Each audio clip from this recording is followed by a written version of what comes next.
What are some of the things that scriptures talk about that we find in reality in our physical world? Here's just a couple of them. How about the fact that the earth is round, Isaiah 40, verse 22, and Proverbs 8:27? Too bad in the Middle Ages that wasn't examined. It was there all the time. How about the fact the number of stars cannot be counted?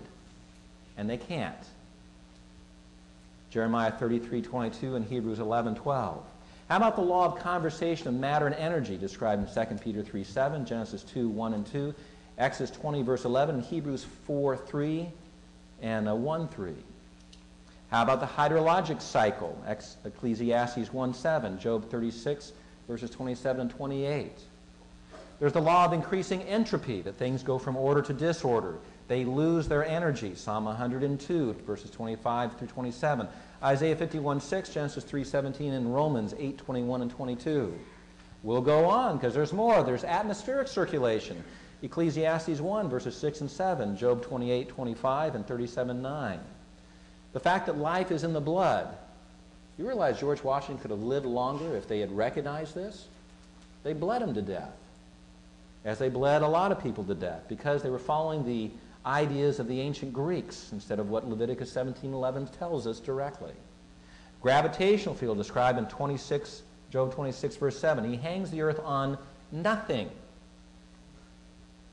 Springs in the oceans, Job 38:16, Genesis 7:11, 8:2, and Proverbs 8:28. Did you know stars emit sound? Job 38, verse 7, Psalm 19, verses 1 through 3.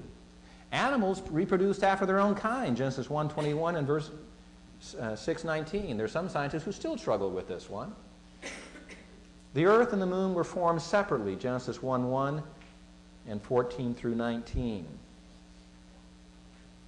What is described in the Bible matches the physical realities of the earth, including many things that were not known and even denied by the quote-unquote scientists until modern times. That's why I gave you this list. They're all there in Scripture, and they were not known until modern times.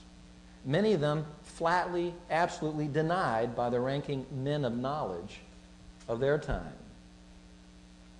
Now, in 2 weeks, we're going to get into the creation account of Genesis 1, and I'm going to show you why Genesis 1 is true and that evolution is a fairy tale for grown-ups, and it is not science.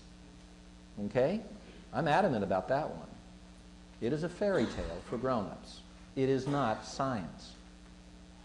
The Bible is true. So we can go in the real world, the world around us, we can test these things and find the Scripture is completely accurate.